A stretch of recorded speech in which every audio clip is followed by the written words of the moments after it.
Bismillahirrahmanirrahim. Assalamualaikum warahmatullahi wabarakatuh.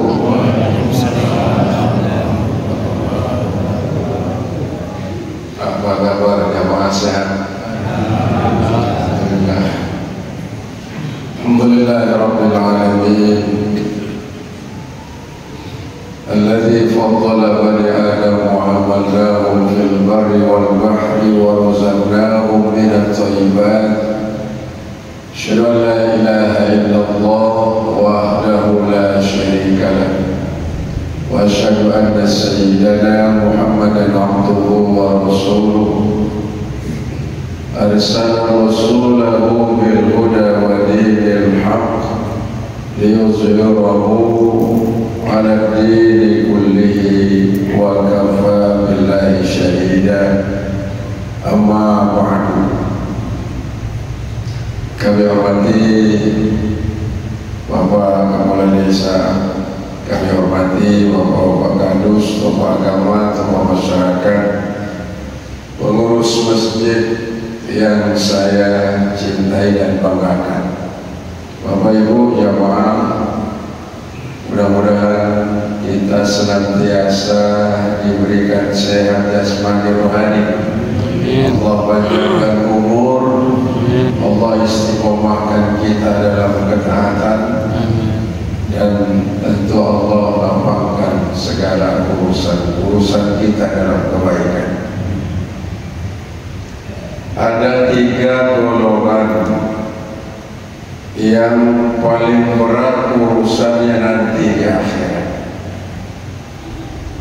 Yang pertama orang alim, yang kedua orang kaya, yang ketiga pejabat.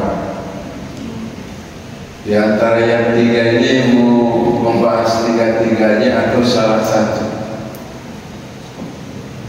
3-3-nya. 3-3-nya. Ya. Oh, 3-3-nya panjang waktunya. Satu aja. Mau pilih yang mana? Pilih yang mana? Orang alim, orang kaya, pejabat? Orang alim. Pertama, orang alim ini memang yang paling lama dan berat urusannya nanti di akhirat. Kenapa paling lama dan paling berat? Karena mereka ini warasatul anbiya, pewaris para nabi dan rasul. Rasulullah itu tidak mewariskan harta, tidak mewariskan pangkat, jabatan, dan kekuasaan. Tapi hari ini presiden kita baru ya. Selamat untuk Pak Prabowo. Mudah-mudahan Indonesia 5 tahun ke depan masyarakat makin sejahtera, makin makmur, makin berkeadilan. Dan itu pidatonya tadi kan ya. Mereka ingin dengan jabatannya untuk memakmurkan masyarakat, bangsa, dan negara. Kita lihat tadi, Nabi tidak mewariskan jabatan, pangkat, harta, kekayaan duniawi. Nabi mewariskan agama ini kepada kita. Maka ulama lah yang paling berkompeten untuk menjagakan agama ini. Sungguhnya Allah jaga agama ini. Buktinya ketika Nabi kita meninggal dunia, Allah terus jaga agama, dikawal oleh para sahabat. Sahabat Nabi meninggal dunia dikawal oleh tabi'in. Tabi'in meninggal dikawal oleh tabi'in. Tabi'in meninggal dikawal oleh salafus soleh, orang-orang soleh terdahulu. Salafus soleh meninggal, Allah terus jaga agamanya sampai hari kiamat. Cuma yang dimaksud warasatul anbiya, pewaris nabi, pertama harus ada keteladanan dari orang-orang alim. Antara ucapan dan perbuatan itu seimbang, seirama, ucapannya dan perbuatannya sama. Jangan ucapannya mengajak kita taat tapi dia tidak taat. Jangan isi ceramahnya mengajak kita bersatu tapi dia memecah belah umat. Jangan ceramahnya mengajak kita sering berinfak, berwakaf, bersedekah, tapi dia bakhil luar biasa. Makanya Allah menjelaskan lima taqulu ma la taf'alun. Kenapa orang alim itu sering menyebut kebaikan, menjelaskan tentang kebaikan dan ketaatan, tapi kebaikan yang dijelaskan, yang diucapkan, yang disampaikan tidak merupakan bagian dari perbuatan sehari-hari. Santuni yatim piatu, masyarakat tiap bulan di sini nyantuni yatim piatu. Ini yang ngomong nggak pernah keluar dari kantongnya untuk ikut nyantuni yatim piatu. Salah atau benar? Salah. Salah. Tuhan Guru suruh kita rajin-rajin bersedekah. Yang ngomong ini jarang sedekah. Makanya Allah marah. Kabura maqtan indallahi an taqulu ma la taf'alun. Sangat besar marahnya Allah apa yang kau sampaikan, yang kau ceramahkan, yang kau dakwahkan, tapi tidak merupakan bagian dari perbuatanmu, tindakanmu, dan jadi amalmu dalam hidupmu. Ini beratnya jadi orang alim. Makanya kadang-kadang ngaji enggak? Ngaji enggak? Berat tuh. Kalau nggak disampaikan berat, disampaikan pun juga berat kalau tidak diamalkan. Karena orang alim itu, kata Rasul Sallallahu Alaihi Wasallam, nanti di akhirat panjang lidahnya. Kalau nyeramahi orang itu gampang, Pak. Betul. Selesai ceramah, kasih makan. Selesai makan, kasih berkat. Selesai kasih berkat, kasih amplop sama isinya. Betul. Pulang. Nanti diundang di sana juga begitu. Maka lebih baik orang alim itu harus banyak mengintrospeksi diri. Biasanya kalau pengajian kan yang ditunjuk jamaah, betul. Ayo jamaah rajin sholat, rajin jamaah. Tapi yang ngomong kadang-kadang hanya waktu ngisi pengajian dia berjamaah, betul. Di tempatnya, di kampungnya, di rumahnya belum tentu dia berjamaah. Tapi insya Allah saya berjamaah. Karena pondok depannya masjid, gak jauh masjid.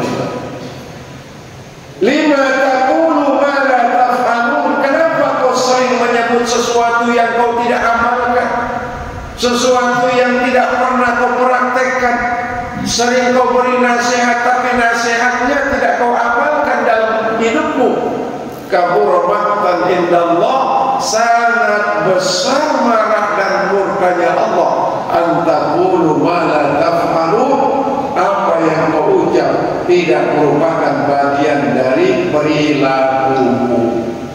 Maka orang alim macam saya itu panjang lidahnya nanti di akhir. Ngeri juga ya. Gimana kalau berhenti aja saya ngaji ya? Gimana jamaah? Karena memang harus ada keteladanan. sedikit bicara tapi banyak amal. Kalau sekarang ini orang macam saya banyak omong sedikit amal. Betul? Betul tidak? Tidak tahu. Jangan takut, ngomong aja. Karena orang macam saya, siapa yang berani menasihati coba? Kalau yang muda-muda salah, satu kampung menyalahkan dia. Kau jangan mabuk, kau jangan zina, kau jangan judi, kau jangan bikin onar di kampung kita, bikin malu, bikin susah. Satu kampung orang ramai teriak menasihati. Ada pejabat korupsi, KPK turun borgolin. Ada pengurus masjid tidak amanah, satu kampung memprototi dia. Tapi Tuhan Guru, siapa yang berani memprototi dia? Makanya harus berani mengintrospeksi diri. Apa kata Nabi, hasibu anfusakum qabla an tuhasabu. Perbaiki dirimu, nasihati dirimu, luruskan dirimu, baru perbaiki, luruskan orang lain. Jadi kalau umat ini mau baik, mulai dari mana? Kata pepatah, ikan busuk itu pasti diawali dari kepala. Betul? Nggak mungkin dari lehernya, nggak mungkin dari dadanya, nggak mungkin dari pinggangnya sampai kakinya. Ikan busuk Bapak Ibu pasti diawali dari kepala. Makanya Rasulullah SAW yang kita peringati kelahirannya 1 bulan yang lalu, salah satu keberhasilannya antara ucapan dan tindakannya satu. Nabi bilang rajin sedekah, tidak ada makanan yang sampai malam menginap di rumahnya habis disedekahkan. Nabi bilang rajin sholat berjamaah di masjid sampai bengkak kakinya sholat sunat, apalagi sholat wajib. Ayo kita jihad dengan harta, benda, tenaga, pikiran dan perasaan. Nabi korbankan dirinya untuk agama Allah. Makanya berhasil Nabi. Hari ini orang macam saya itu di bulan maklar. Maaf ya, maklar itu kayak orang di pertigaan. Ada engkel lewat, Mataram, Cakra, bertais, semua orang naik. Memang tujuannya ke Cakra bertais, dia nggak naik, tapi dia dapat ceperan. Betul? Dapat uang. Mudah-mudahan saya tidak termasuk barisan yang maklar. Ayo bangun masjid, masyarakat keluarkan hartanya, tenaganya, pikirannya, waktunya. Kadang-kadang saya jadi maklar. Telepon toko bangunan, nanti masjid A saya suruh semua bahan-bahannya beli di tokonya Bapak ya, tapi jangan lupa fee-nya untuk saya. Nauzubillah ya. Ada nggak seperti itu? Ada nggak? Insya Allah banyak, bukan tidak ada banyak. Ya, ini nasihat untuk diri saya. Ya. Makanya Allah sangat murka betul kepada orang-orang alim yang rajin ceramah, rajin mengaji, menyampaikan dakwah ke sana kemari, dari masjid ke masjid, dari surau ke surau, dari kampung ke kampung, tapi dia lupakan dirinya dalam kebaikan dan ketaatan kepada Allah. Kata orang Lombok Tengah, uni dua, asbun, asal bunyi, tapi dia lupakan dirinya dalam kebaikan dan ketaatan kepada Allah. Orang alim macam saya panjang lidahnya, lama urusannya nanti di akhir. Kalau dulu orang alim itu jarang ceramah, jarang pidato, betul nggak? Ketemu nggak dengan tuan guru Badarul Islam? Siapa yang ketemu di sini? Enggak ada yang ketemu. putra beliau yang berikutnya, Tuan Guru Izzuddin. Ada yang ketemu? Tuan Guru Izzuddin itu ceritanya kemana-mana dikawal. Yang awal itu seekor anjing. Ngaji kemana-mana ada anjing yang mengawal. Nama anjingnya Salam. Tuh, hebat kan? Salam ini, kalau Tuan Guru Izzuddin ngaji ke masjid, si Salam ini hanya nunggu di depan pintu. Nunggu kapan Tuan Guru pulang, dia ikut pulang. Bayangin tuh. Kalau nggak dikasih makan, nggak makan. Kalau nggak dikasih minum, nggak minum. Seekor anjing saja bisa taat kepada orang alim. Kenapa? Karena ngajinya dari hati. Kalau saya ngajinya dari mulut. Selesai pengajian ini, bapak pulang ke rumah, ditanya ada anak-anak itu yang di rumah, Pak, tadi isi pengajiannya apa? Oh, saya lupa. Kenapa? Karena saya ngomong dari mulut sampai ke kuping. Kalau ulama Tuan Guru dulu dari hati, ngomongnya dari hati, ceramahnya dari hati, ngajinya dari hati, maka sampainya pun juga ke hati. Diingat. Kalau dia jawab, anjing saja ikut taat karena dari hati. Maka mudah-mudahan pengajian ini menjadi ibrah bagi saya sendiri. Betapa penting keteladanan. Kenapa umat ini sulit diatur? Karena yang mengatur tidak baik. Betul. Kenapa umat ini kurang taat misalnya? Karena yang ngomong kurang taat. Jujur saja.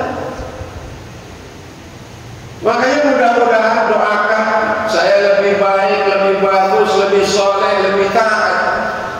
Nggak ada orang alim masuk surga. Carikan saya dalil dalam Al-Quran maupun hadis Nabi. Yang masuk surga itu hamba-hamba Allah yang beriman dan beramal soleh.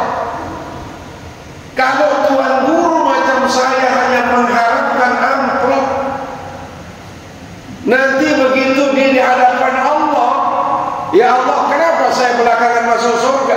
Padahal saya rajin ngaji, rajin buka kitab, ceramah kemana-mana. Kata Allah, pahalamu kan sudah habis. Habis di mana? Habis di berkat. Habis di mana? Habis di isi amplop.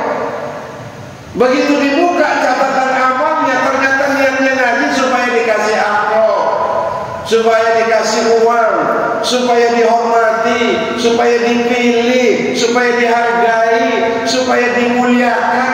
Karena itu yang dicari, itu yang didapatkan.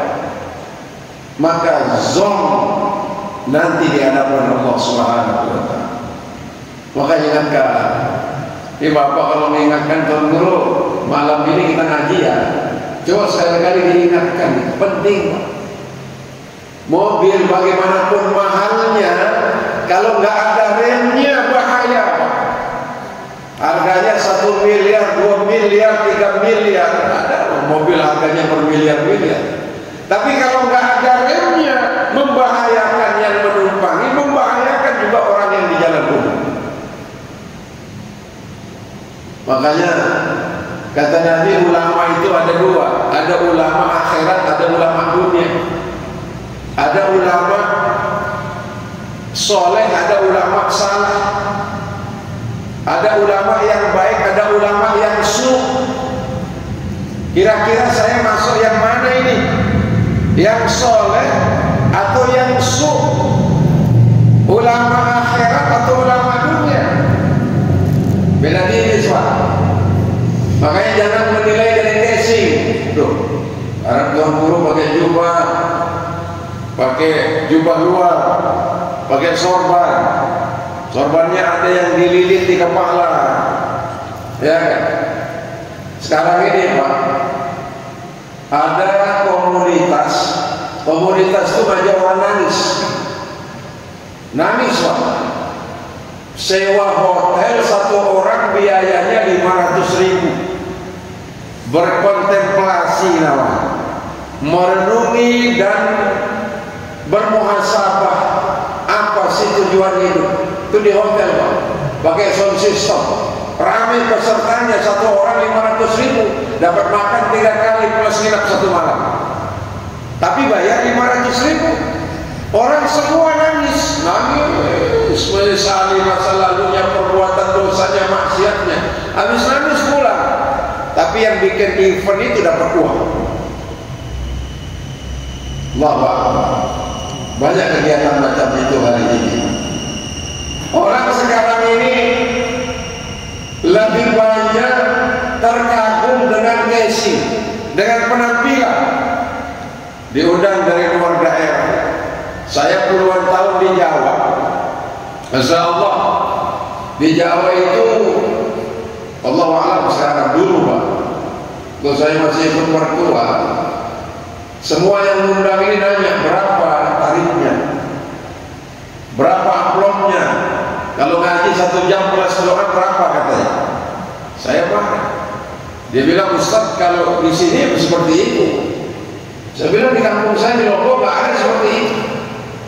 Udah pakai tarif Pak. Jangan coba-coba mendatangkan orang-orang terkenal yang Bapak lihat di YouTube, di TV itu.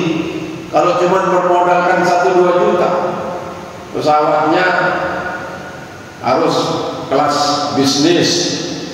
Yang kedua hotelnya bintang 5. Yang ketiga amplopnya minimal 25 juta.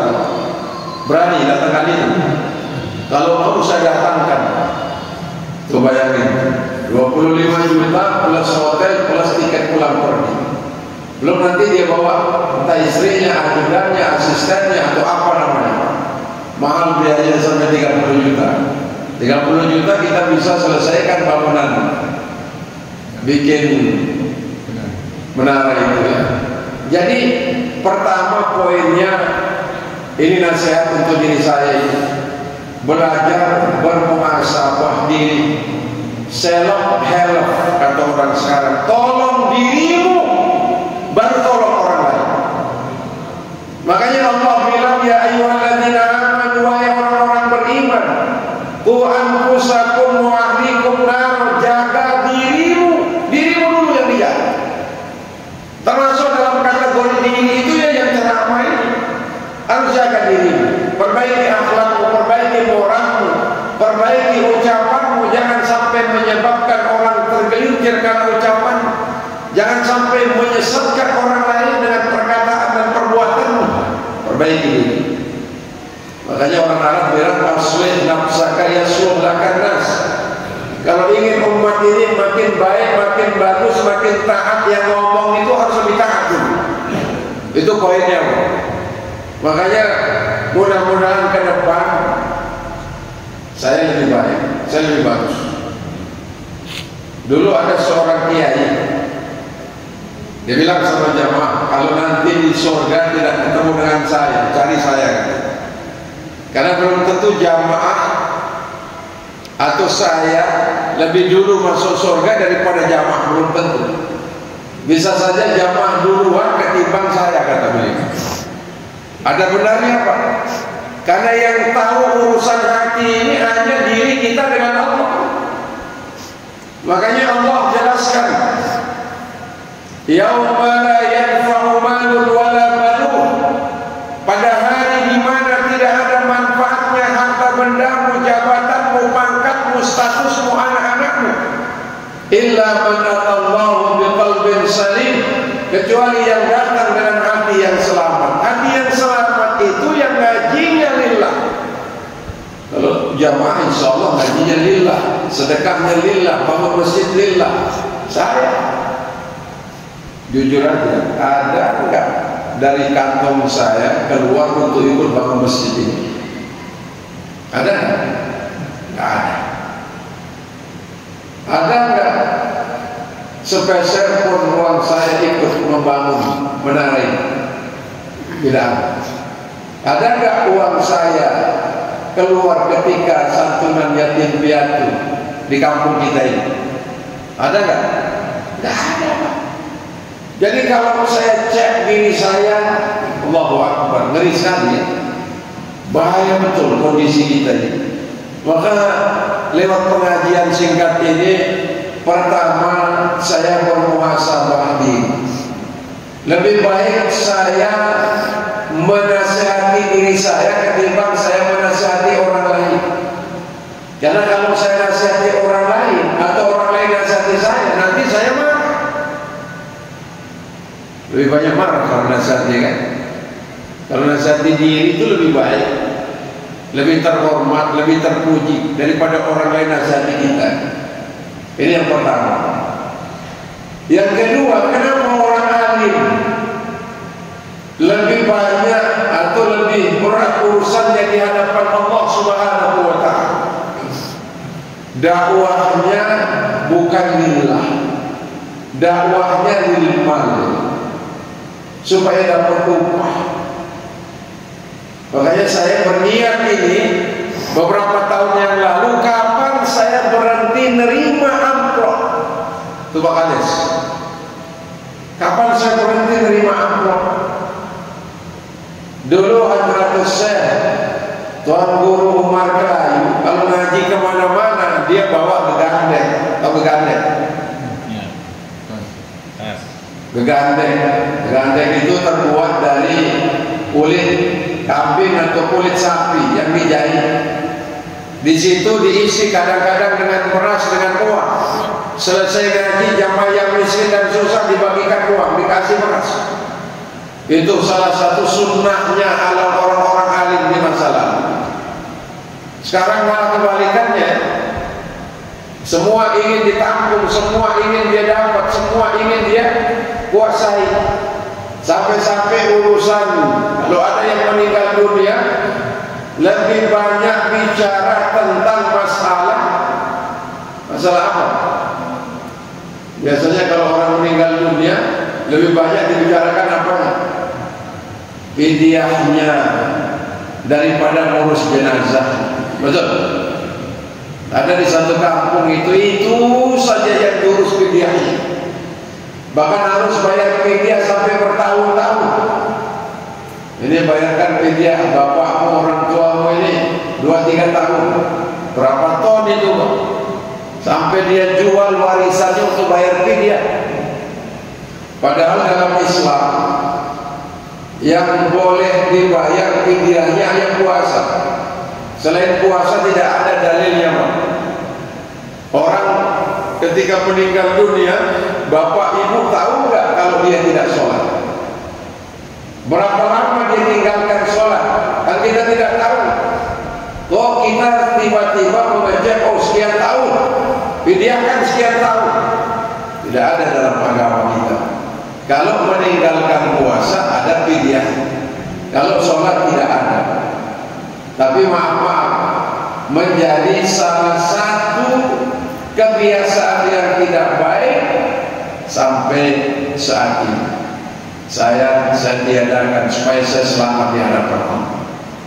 Kalau ngaji tujuannya uang, tujuannya harta, tujuannya upah, saya akan dapat apa-apa. Maka bagaimana meluruskan niat, menyempurnakan ikhtiar, sebagaimana kata Rasul sallallahu alaihi wasallam, innamal a'malu binniyah wa innamal likulli imrin ma nawa. Amalmu itu bergantung niatmu. Kalau niatmu karena Allah dapat pahala, kalau niatnya di luar Allah, makanya sering banyak kecewa. Maaf. Mudah-mudahan Allah ijabah doa saya. Berhenti terima amplop, berhenti terima uang minyak dari jamaah. Allahu Akbar. Itu cita-cita saya. Mudah-mudahan 2025 Allah ijabah. Amin. Saya malah bercita-cita bagaimana makanya kalau saya diundang untuk memberikan ceramah pada waktu santunan anak-anak yatim, itu nangis batin saya. Kalau ina-ina dari hasil keringatnya, dari hasil hartanya yang tidak seberapa, capeknya bekerja luar biasa, tapi mau mengumpulkan ₹1 untuk menolong anak-anak fakir miskin yatim piatu, luar biasa mulia akhlak saya.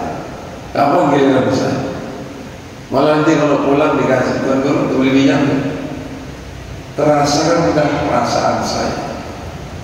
Sementara yang dengerin ceramah itu keluarkan hartanya, keluarkan uangnya, keluarkan juga yang lain untuk membantu meringankan beban anak-anak yatim. Makanya salah satu golongan yang dicintai oleh Nabi siapa? Kafirul yatim. Ana wa kafirul yatim ka'adaini yaumil qiyamah. Saya dengan hamba-hamba Allah, dengan umatku yang menyantuni yatim piatu, kata Nabi, ibarat dua jari ini, jari telunjuk dan jari tengah pada hari kiamat. Begitu dekatnya dengan Nabi di hadapan Allah pada hari kiamat. Saya kepingin seperti Bapak Ibu. Kapan dari kantong saya juga ikut. Jangan hanya Bapak Ibu. Ini kan kebalik ini ya. Kalau jamaah mantap, yakin, semangat menyantuni yatim, kenapa yang ngomong tidak pernah? Padahal sesusah-susah tuan guru pasti punya uang. Rata-rata tuan guru sekarang kaya-kaya. Betul? Uangnya banyak, rumahnya banyak, hartanya banyak, istrinya pun juga banyak kan? Betul tak Pak? Nah, Bapak ketawa. Hadirin yang dirahmati oleh Allah, kembali kepada bahasan tadi, keteladanan itu penting. Karena berat orang alim urusannya di hadapan Allah Subhanahu wa taala. Yang ketiga yang menjadi penyebab berat urusan di hadapan Allah, kadang-kadang kita anggap profesi ini hanya sekedar beban yang justru membebani umat itu.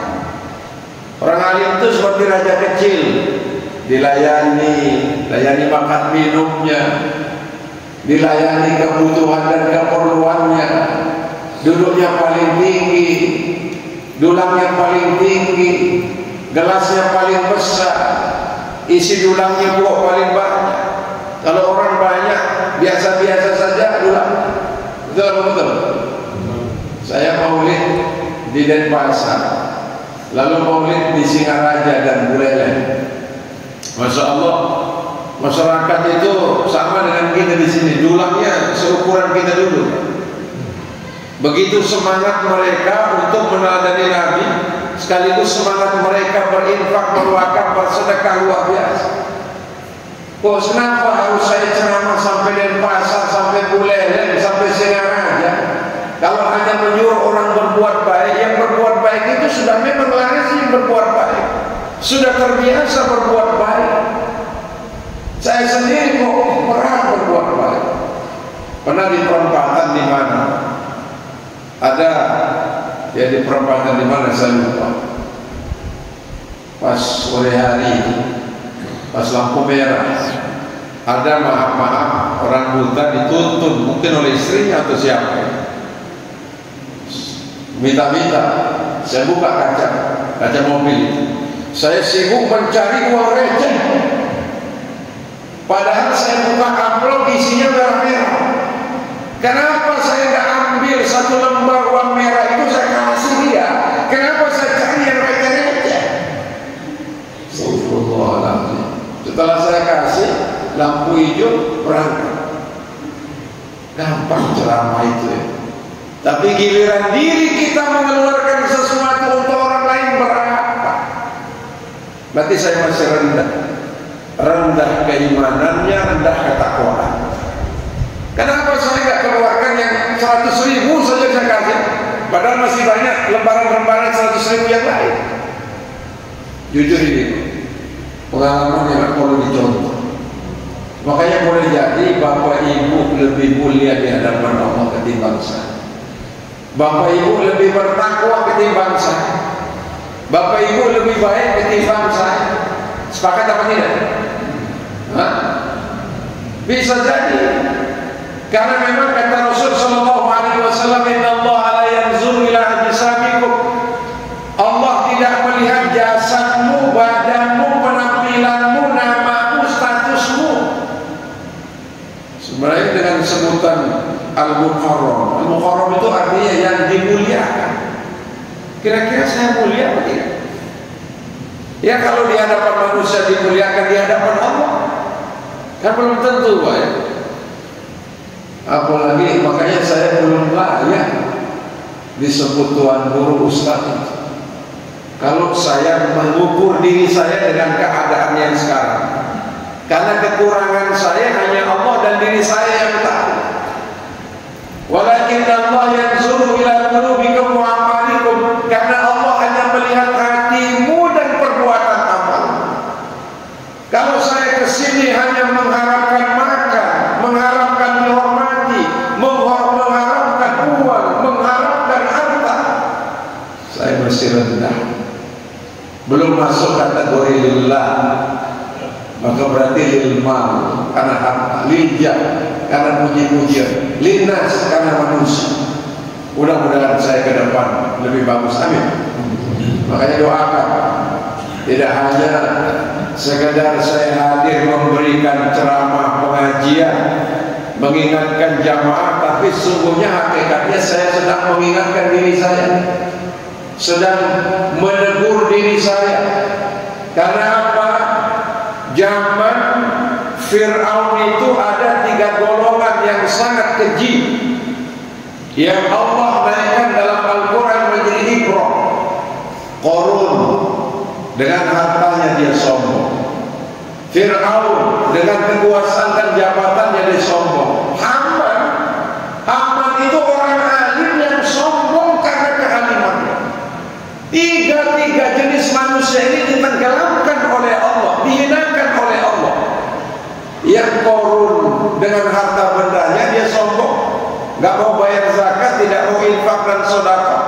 Yang Fir'aun sombong karena jabatan dan kekuasaannya sampai ditenggelamkan di laut oleh Allah. Yang Haman dihancurkan, diangkat, diambil ilmunya karena dia ceramah mendakwahkan agama, tidak karena Allah Subhanahu wa ta'ala. Sebab itu lewat pengajian singkat ini, pertama saya mulai belajar untuk bermuhasabah diri. Lebih baik nunjuknya ke dalam daripada nunjuknya keluar. Lebih baik mengingatkan yang ngomong daripada mengingatkan yang diomongkan, atau yang disampaikan, yang diceramahkan. Karena kalau saya lihat, maaf ini, semua masjid, semua madrasah, semua kebaikan ini sudah dilakukan oleh jamaah. Bangun masjid jamaah mampu, bangun madrasah jamaah mampu, bangun pondok pesantren jamaah mampu, mengisi masjid dalam kebaikan dan ketaatan jamaah sudah mampu. Subhanallah.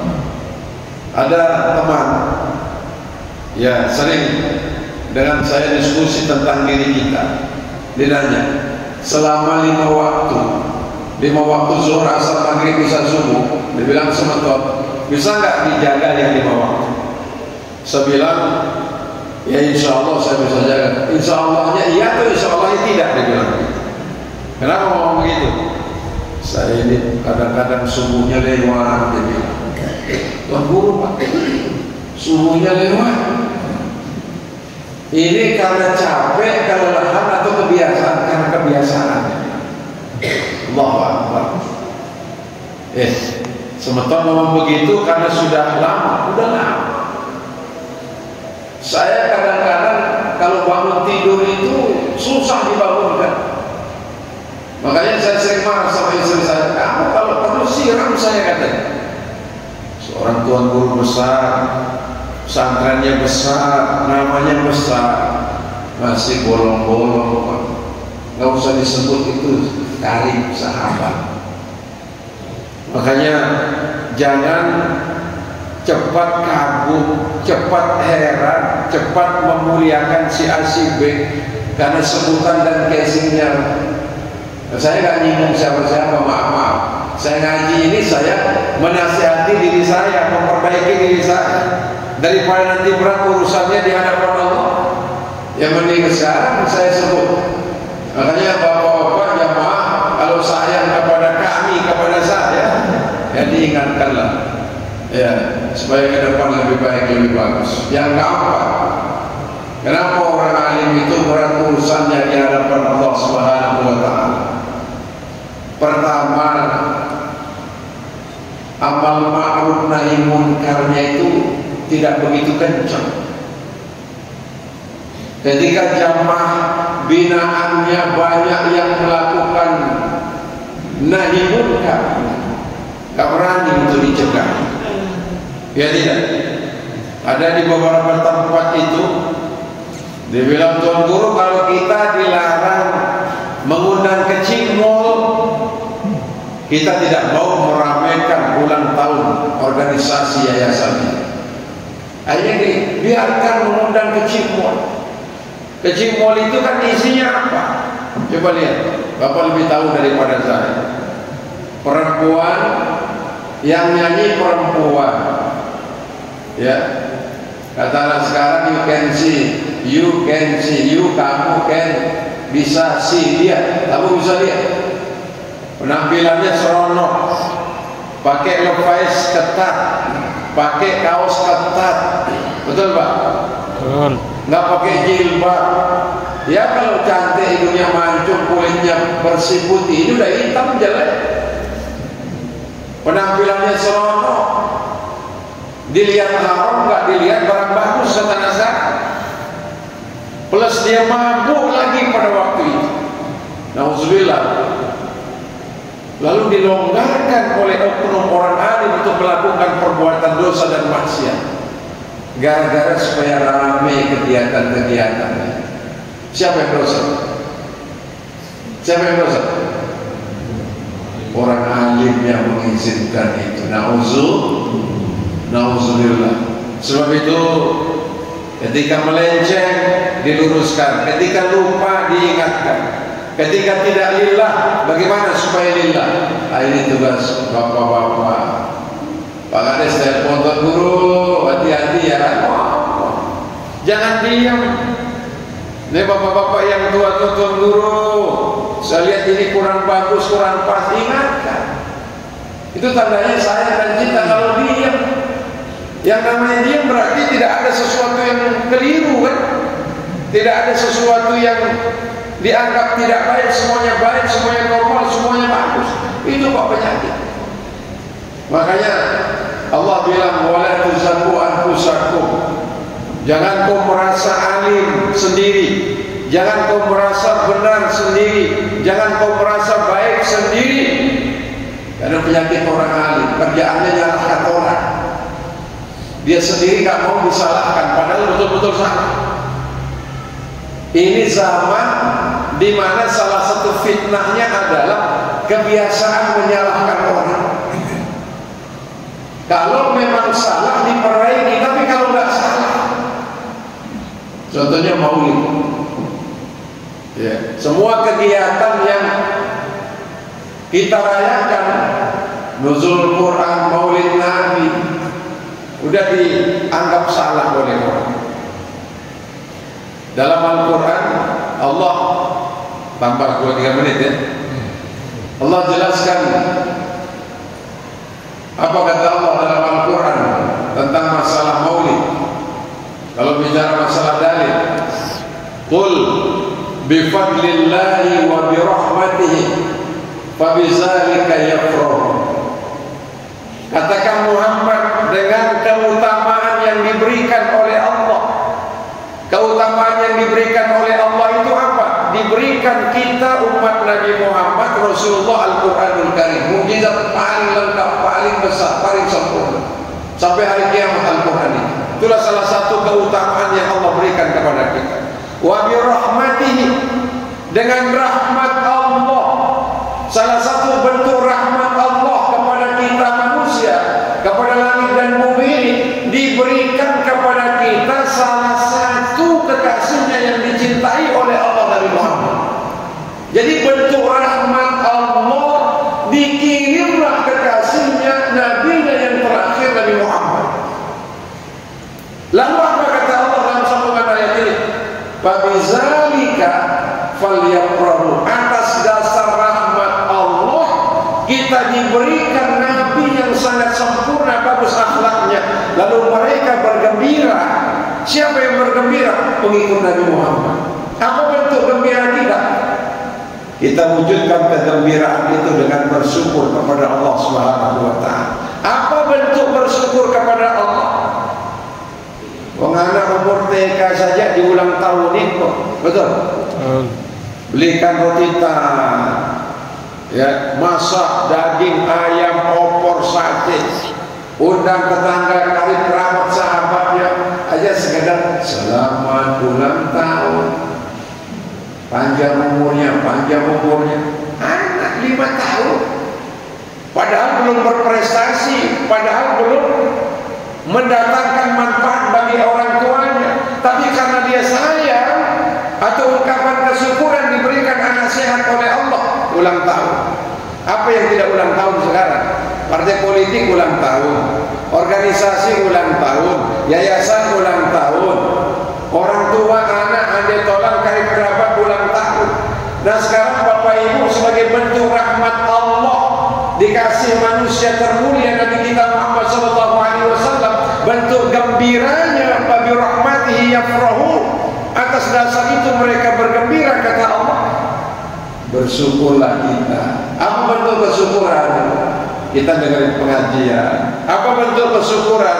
Bersedekah. Apa bentuk kesyukuran? Silaturahim. Apa bentuk kesyukuran? Banyak kegiatan positif yang dilakukan. Fabizalika falyafrahu, kata Allah. Ini dari Maulid. Sebab itu yang ngomongin mudah-mudahan bisa meneladani Sayyidina Maulana Muhammad SAW. Mudah-mudahan saya bisa meneladani apa yang saya ucapkan, antara ucapan dan perbuatan, antara perkataan dengan tindakan dan perilaku. Saya bisa menjadi contoh bagi diri saya, bukan dari orang lain. Karena kalau ingin perbaiki umat, perbaiki diri sendiri dulu. Kalau sudah baik, insya Allah umat ini akan baik. Amin. Bapak Ibu mohon maaf, jadi pengajiannya hanya ini saja.